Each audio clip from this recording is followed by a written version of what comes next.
Yeah, just a moment. Yeah.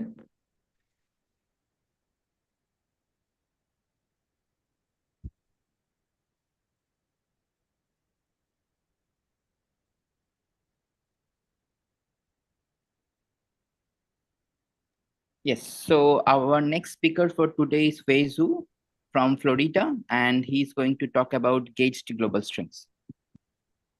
Okay. Thank you. And hello, everyone. Yeah, I apologize. Last time I cannot make it because of the hurricane, and this time I made it. But thanks for coming. Yeah, I'm considering cosmic string for about a year. It's a very interesting and also exciting topics for me. I'm happy to share what I learned to you, especially the topic today about the gauged global string, which is a hybrid string and coming from the gauge symmetry and the global symmetry breaking. Before this talk, I would like to thank my colleague, P.S. Kiwi. So I had this rough idea and maybe 2 years ago, and I talked with Pierre during lunch. So Pierre said, "Oh, Pierre heard my idea, said that he is writing a book about axions. So in his book, he has roughly the similar idea, but has 2 pages. So he print out the 2 page to me, and finally I expand the 2 page to 30 page papers. So this project is with my student, yeah, Xu Ceniu, and also the postdoc in our group, Feng Wei. And so let me get started. Let me just, so here's the introduction. Sorry, here's the outline, and the talk will be separated for 4 parts. The first part is the introduction. Bear with me if you already understand the global and the gauge strings. I will introduce some basic thing about global and the gauge string, which are relevant for today's talk. And after that, I will tell you the setup I have is the gauge the U1Z and the cross global U1PQ. Yeah, I name as a U1PQ, it's global symmetry as PQ because it can be embedded into QCD axion. Okay, also you can just say that this is U1 global, maybe not related to PQ symmetry breaking. And I will present their string solutions, and there were different kinds of string solutions, and also there was the bound state of a string solution, etc. The next, the interesting part is the cosmology implication, and this kind of setup will give very rich string structure. Also, if you are interested in QCD axions, they are open up QCD axion windows can explain the dark matter abundance. The third part is about gauge string in this setup. Are they radiated graviton and axion? This question is about the normal gauge string. If you know that a gauge string normally radiate graviton, but in this setup, can they radiate axions? Because axion also is a lighter degree of freedom, and I want to address this question. And finally, I conclude.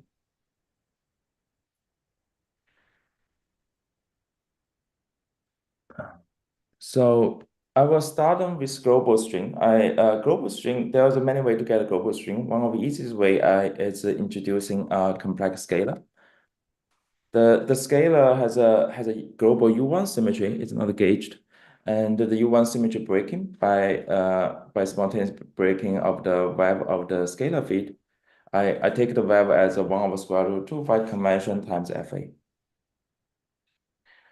And you can construct a trivial vacuum solution. Also, in this setup, you also can construct string solution which has finite energy. Especially in order to get finite energy, and you have to go. Let's say I'm talking about outside the string core or some radius much larger than the scale of 1 inverse of FA. In this way, you can take the absolute value of the phi is the web, and but there's a non-trivial we call it winding is e to the I theta.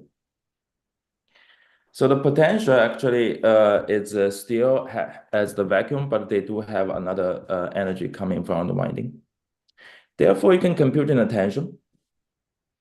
So here I only compute intention outside the string call. The string call roughly size is the inverse of FA. You need more UV completion to compute this. But for outside, let's say I compute intention only coming from the e to the I theta term. Basically, I have a kinetic term partial theta phi. And then I only consider because it's tension, I only consider the 2D space perpendicular to the z direction. And we integrate the radius from R coming from the inverse of the scalar field mass to the some IR cutoff.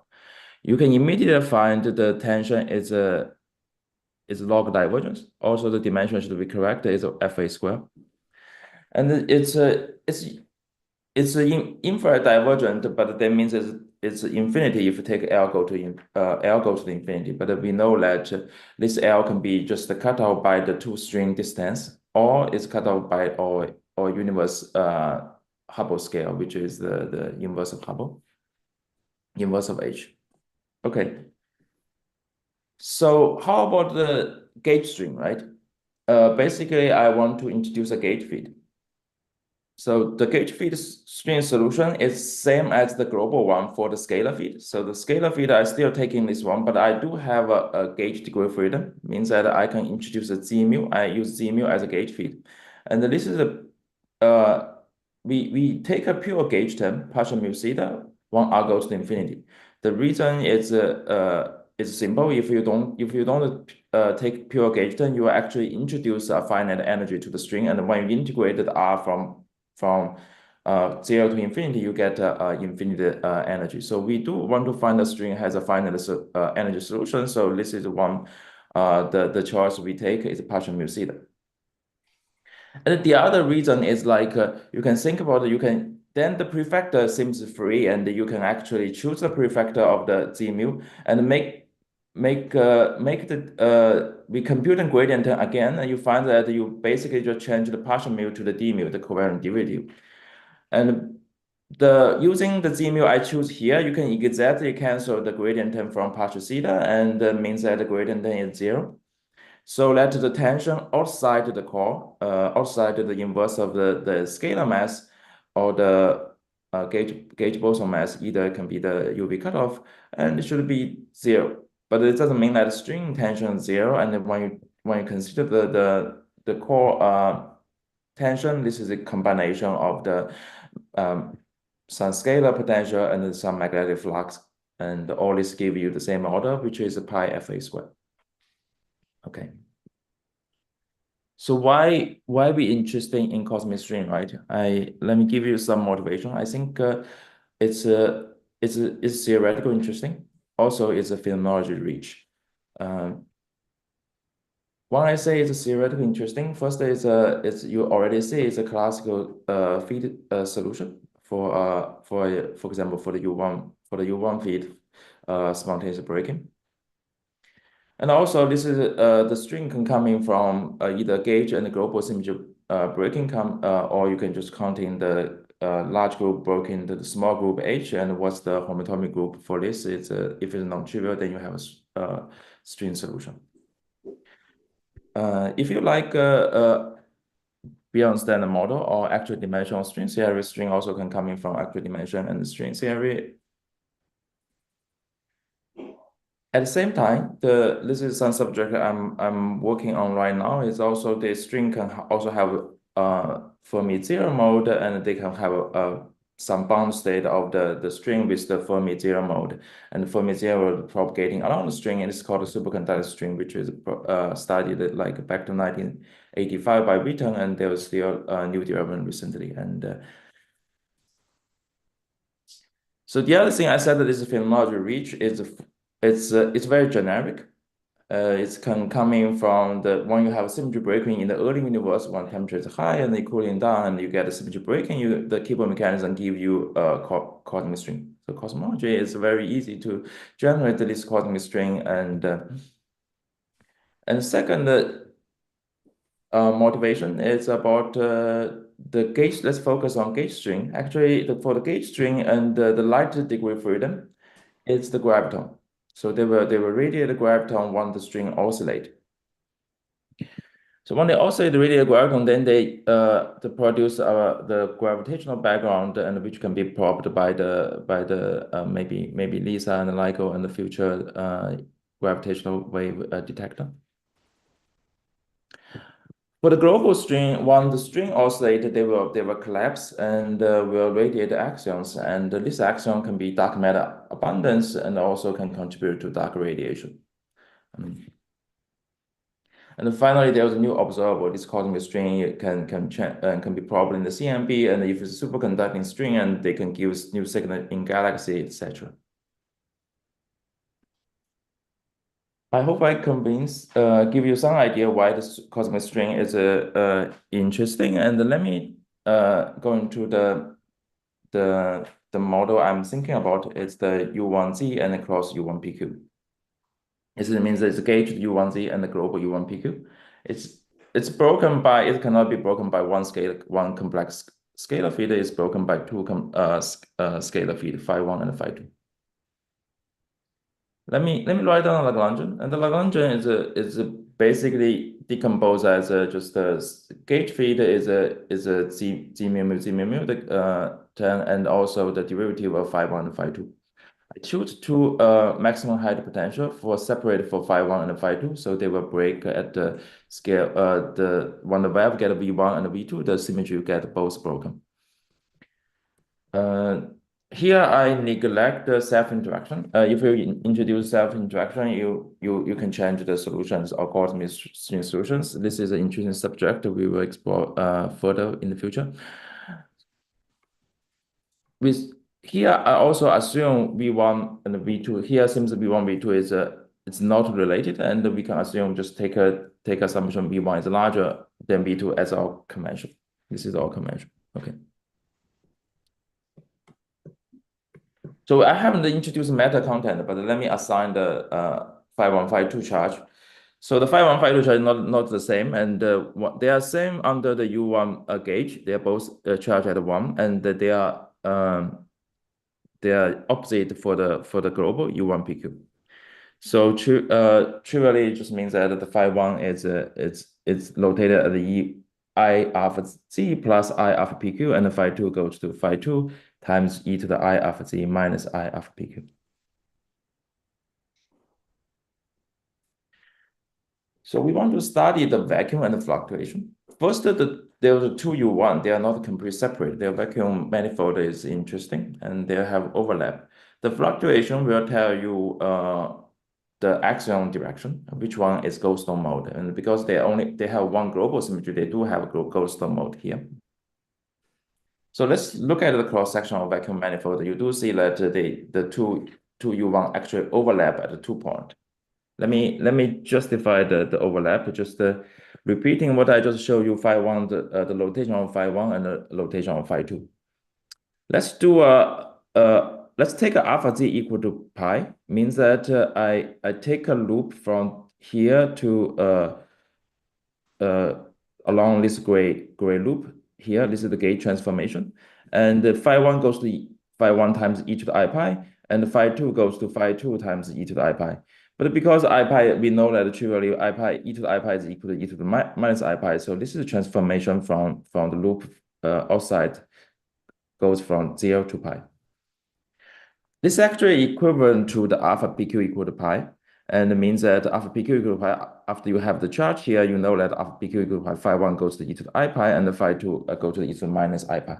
So this means these two curves are equivalent, or in other sense, you can construct a minimum loop here. When you rotating a global symmetry 0 to pi, you can just gauge back to 0, and this is a minimum loop. And in terms of cosmic string, you can use this classified cosmic string solution. This is the minimum loop for the cosmic string. As I said, we should understand the fluctuation. There's two fluctuation direction, and one is the longitude z mu mode. The other actual axion direction. The axion direction is orthogonal to longitudinal mode. Using this, you can calculate the axion x is actually along the alpha PQ times VA. The VA is 2 times V1, V2 divided by square root of V1 square plus V2 square. If I take V1, it's much larger than V2, and then you get 2 times V2. the factor to explain that some give you why the minimum string tension is a VA divided by 2 square, but we will I can tell you later.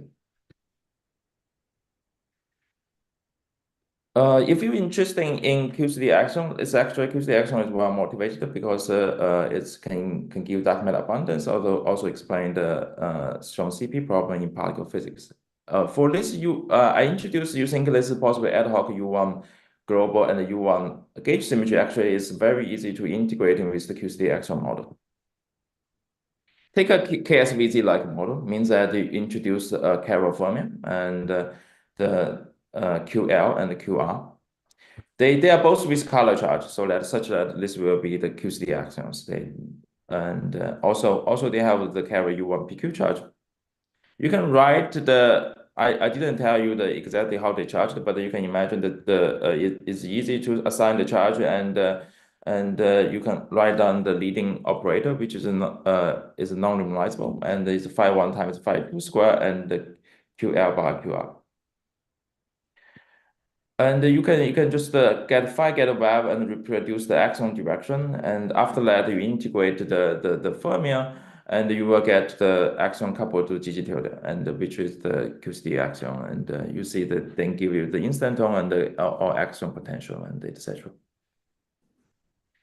Also, it's also shown in the very the model by Bar-Sekker's model is just the introduced two set of Q1 and the Q2, and they both have color U1Z and U1 PQ charge, and you can get phi1, phi2, and also when you integrate the fermion, you get the axion coupled to the ground, which is give you the QCD axions. Okay, after show you this, I want to tell you the string solution. You already see there's a two scalar, so you can use the two scalars winding to classify the string solution. I use 1, 0 means that phi1 has winding 1 and phi2 has 0 winding, means phi2 is trivial. Or the blue line means that the phi1 don't have is a link 0, 1 string. It means that the phi1 don't have winding, but the phi2 has winding number 1. But also you can have 1, comma 1 string, and which is the phi1, phi2 both have winding number 1, and or you can say that this is some bound state.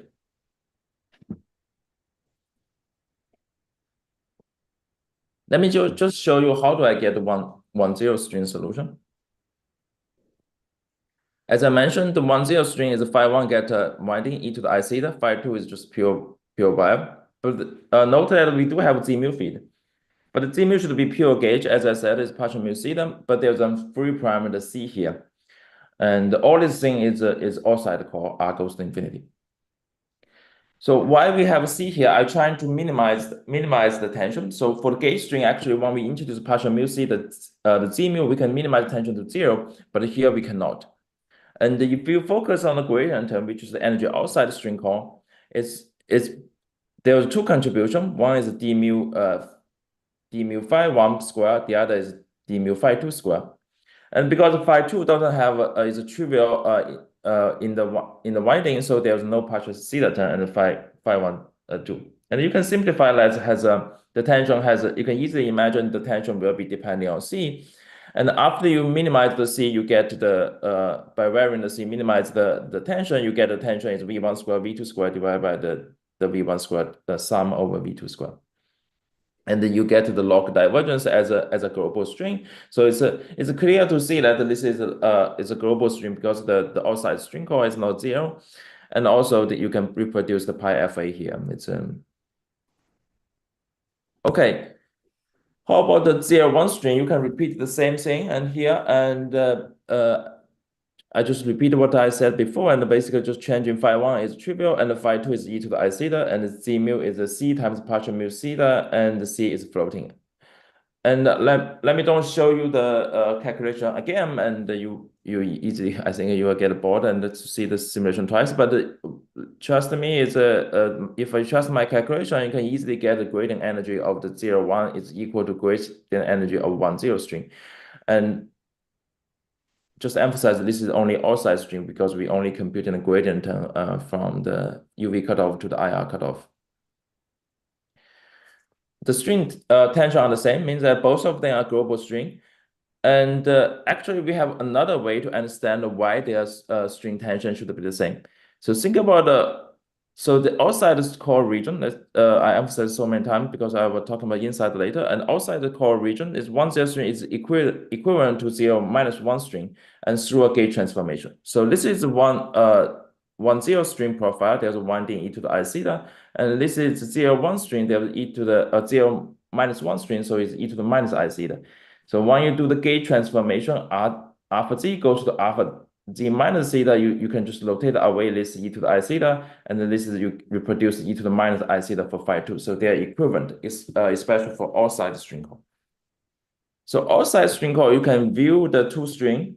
One is 1 0 can be viewed as an anti-string of the 0 1 because 1 0 and 0 minus 1 are equivalent. Okay, we do have a string 1 0 and anti-string 0 1. Let's imagine they are straight in the z direction, and when you slowly merge them together, what will happen? It's basically they will annihilate, right? It's like if you have e plus e minus, they do annihilate to photon, but here you can imagine they will annihilate to axions. As I mentioned, I only focus on outside the core. Actually, they were from a bound state. The bound state is 5152 bound state. This bound state actually just naively you add in the two numbers, you know that this is one string. And let me go through the calculation about the gradient energy, and to see that why the energy is outside of the core is 0. So phi 1 is e to the I theta, phi 2 is e to the I theta, and the z mu has a partial mu theta times c here. C is floating, and then you can see that they are exactly the same for the d mu phi here. You can choose the z mu c equal to 1. They will cancel the profile z theta can simultaneously cancel the gradient energy of phi 1 phi 2, and it's consistent 1 1 0 and 0 1 string. They merge together, and you will get a tension equal 0. This doesn't mean that the string disappear. Actually, it just means that the outside string core the tension is 0. But we know that gauge string exactly outside string core the tension is 0. So 1 string actually is gauge string, because when you go inside, you computing the tension, you see that it's non-zero inside. So this is the summarize 1 string gauge string, 1 0 0 1 string are global strings. Let me show you the full tension, and we thought to give you how to derive it. Just tell you that I use the blue color to show you the magnetic self energy, scalar potential energy. I use the red color to show the gradient energy inside the core, and the black color is the outside one we already computing. So there was 1 0 string, 0 1 string, and they have the magnetic self energy and the scalar potential energy. They do have gradient energy, but you see they are not equal anymore. Especially, let's focus on these two, and 1 0 string has a heavy core compared to 0 1 string. For the normal string, you normally can ignore the string core contribution because you have a log the large log here. But imagine there is a V1 can be much larger than V2, and not needed to very large. It's like 10 times V2, and you can get to the tension is 100 times compared to the 0 1 string inside the core, right? And then you can check the binding energy is there was a two tension adding together minus the one and the 1 1 string tension, and you get the binding energy. That's the reason they can bind together. Okay. After I present the string solution, and you see there was you can get any several string, and the minimum one is 1 0 0 1 and 1 comma 1. And what's their cosmology implication, right?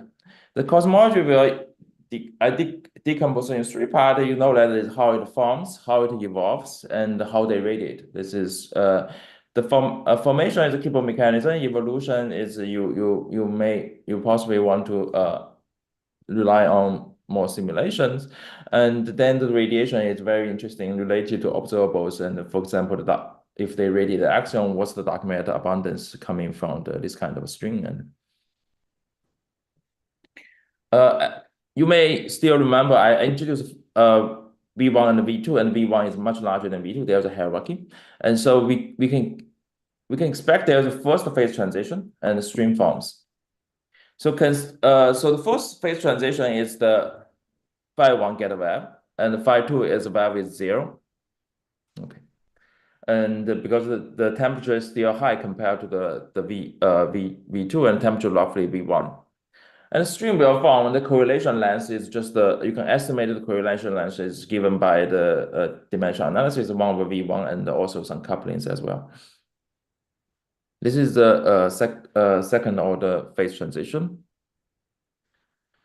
So in here, you found one kind of string is U1 gauge string. And so first, you know that it's break gauge symmetry. The reason, there are several reasons, you can give several reasons. One simple reason is your G mu get, your gauge field becoming massive. So it's break the gauge symmetry. So it's U1 gauge string.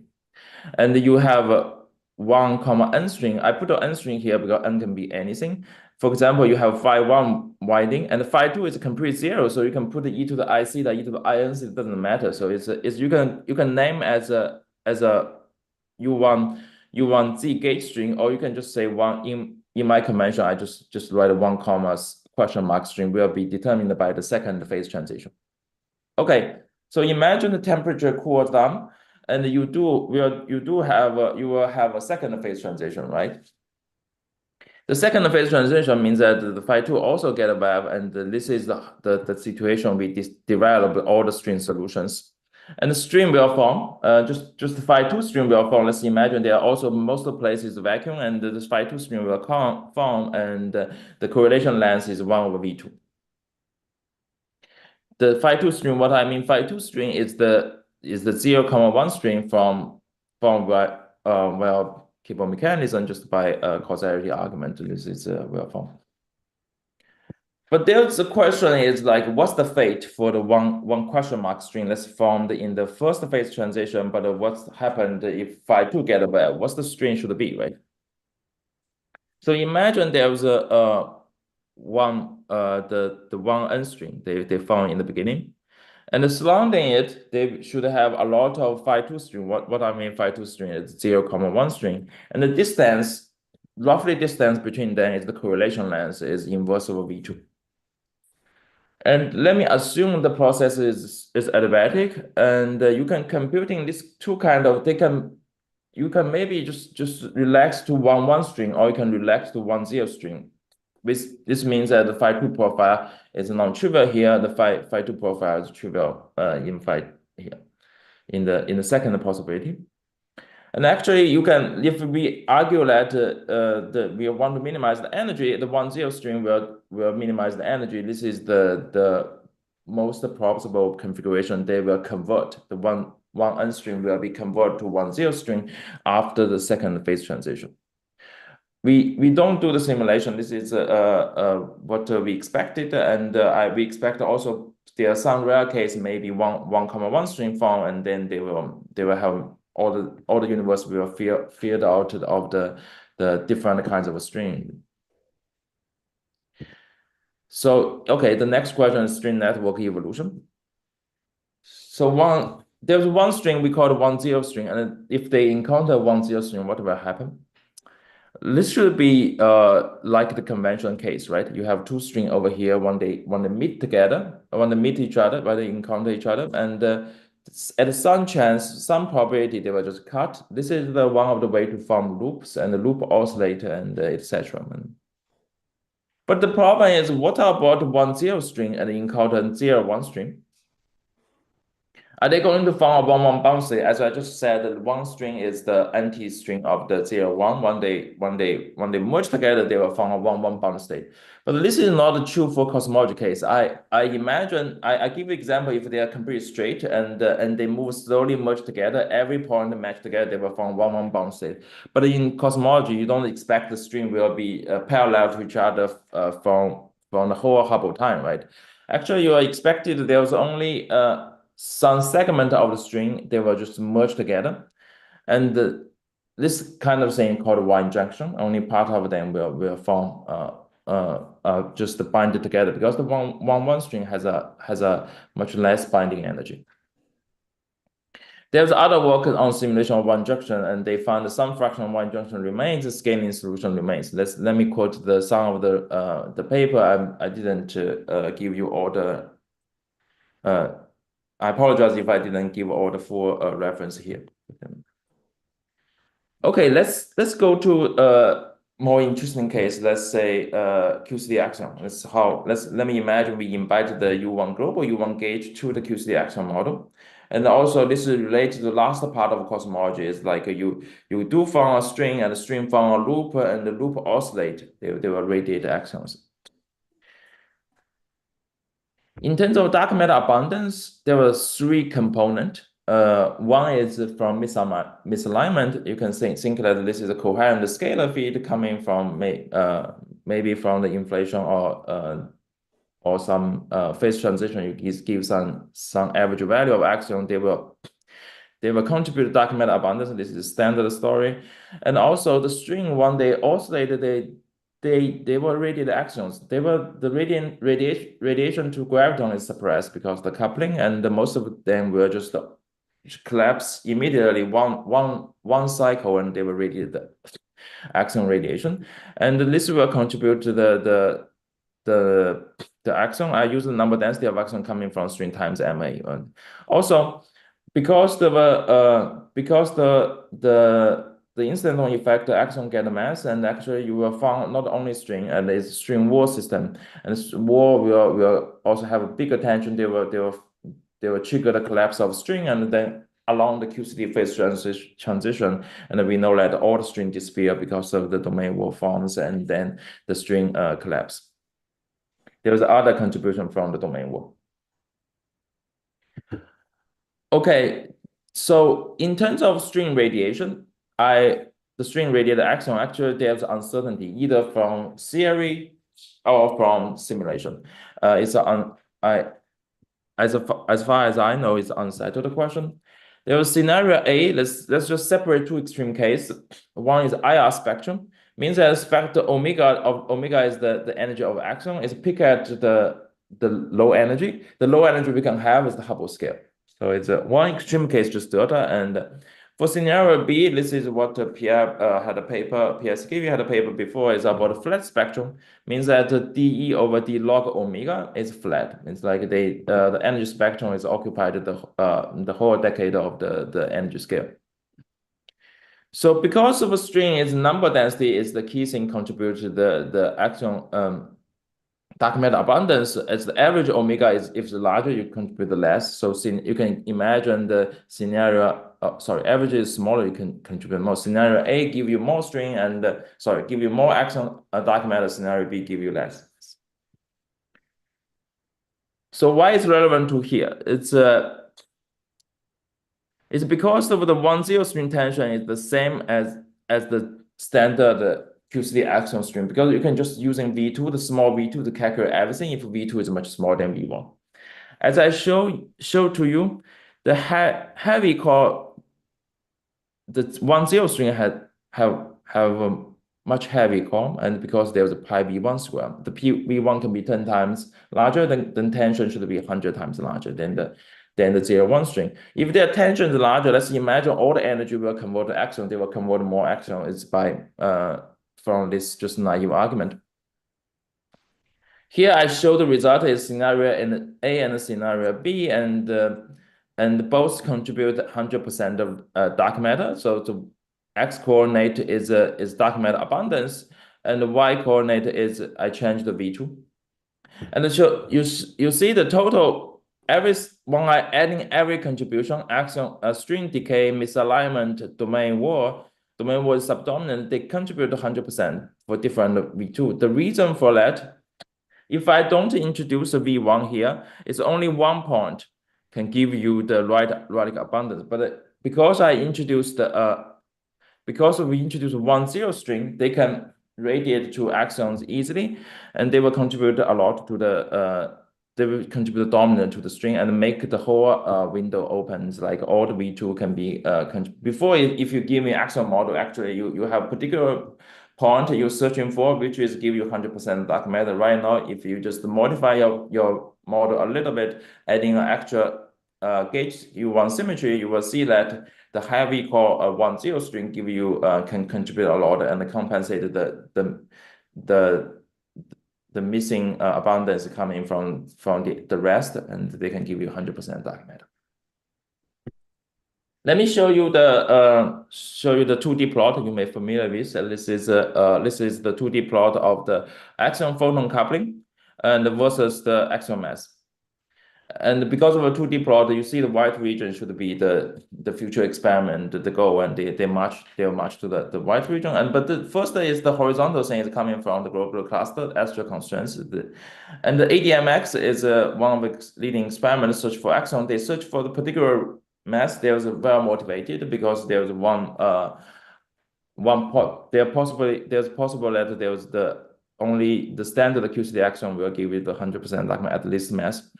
And if you simulated axion string and quite well.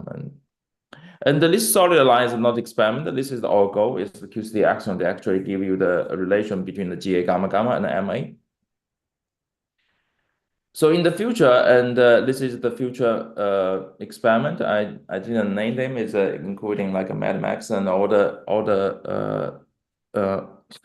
future study for the axion. They will march to this line and maybe discover the axion in the future.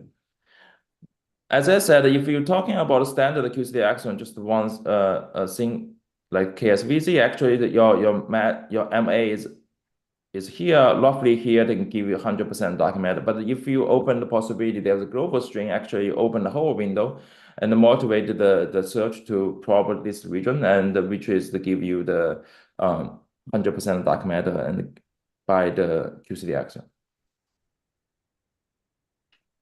The last question is about okay. So I finished the phenomenology, but let's talk about the last question on gauge string. I hope you I hope you already know that the gauge still remember the gauge string is a 1,1 string is a gauge string.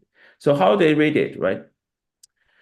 So gauge string only radiate graviton. Let's talking about first the conventional gauge string. The reason is like the graviton is the only light degree of freedom, and when they oscillate, they oscillate maybe 20 times. When the string have a loop, they oscillate like 10 or 20 times. They radiate the gravitons, and because the coupling is weak, axion can be radiated faster. How about the 1,1 gauge string? And this gauge string and you cannot using the argument there's a graviton is the only degree of freedom because they do have axion inside it. Can they radiate axion and or do they radiate the graviton? This is the question I ask myself, and how do we compute in the rate? So actually you can see directly when you write down the action, it should be have axion radiation. So this is the action you have before, but I think that there was a 5,1, 5,2, and the ZMU, they take the profile along using the stream profile. Actually, there was a 1 turn here. You can immediately see there was ZMU coupling and suppressed by the gauge coupling, and also there was a profile 5,1 square V1 square minus 5,2 square V2 square. The profile is not exactly cancel, and they have their sizable value, and the ZMU has some profile as well. And you can imagine this kind of gauge string will radiate axions. To really compute it, I need to introduce the two-form feed is a couple of Raman feed B mu mu, and which is a dual of the 0 from a axion feed. After that, you can compute in the radiation, and we do the computation. Let me don't show you the detail how to derive it. The radiation power is about E square times FA. It's suppressed by the gauge coupling square, and also is suppressed by the is given by the FA square. So, which is a typical scale of the string tension. Okay, I think that's all I want to say. Let me conclude. So first, I construct the string solution from the U1 gauge cross U1 global. You have 1, 0, 0, 1, and a 1, 1 string. And this is the way I classify string. You can have different ways to classify strings. And their cosmology are interesting. They form Y junctions. It's a very interesting bound state of the string and our string network. And it's open up QCD axial mass window and make more mass available to explain 100% of dark matter. And the last one is 1,1 string. Even if it's a gauge string, they actually radiate the axion and the gravitons. And that's all I want to say. Thank you.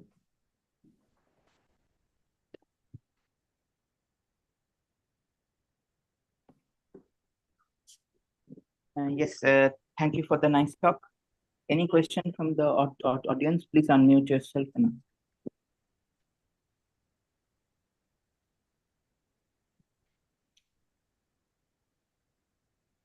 One question. You probably gave the symmetry breaking scale for U1Z for radiating gravitons. What is it? You just said it. I saw V1 was much bigger than V2. What is the symmetry breaking scale for U1Z? The U1Z is breaking by V1, right? Yes. What is this? What is in GeV, I mean? Oh, what's in GeV? Depends on model. That's for this one, it should be 10 to the 12 or 10 to the, depending on the prime space. Here is like 10 to the same as V2, it's 10 to the 10, and here is roughly 10 to the 11 or 10 to the 12.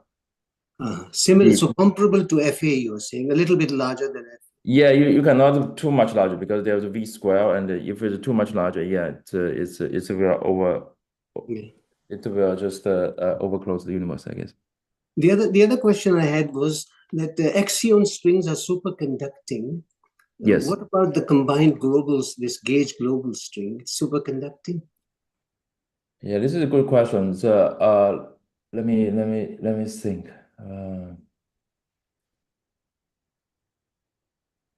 Yeah, it should be. I didn't solve the equation. If I would expect they also superconducting if I put a Fermi zero mode. This is my guess. I'm working on superconduction, but not in this context. But I'm just doing the standard thing. I would expect this is also superconducting because yeah, unless there's a cancellation, yeah. I guess they should have bound state. Let me. I cannot fully. I'm not 100% sure. Don't worry. Thank you. It's all right. Don't worry. Thank you. Yeah, this is a good question. It's cannot be solved online. If I have a question, I can email you and. Thank you. Yeah, sure. Good question. So. Thank you. Any other question from the audience? Please unmute yourself and ask.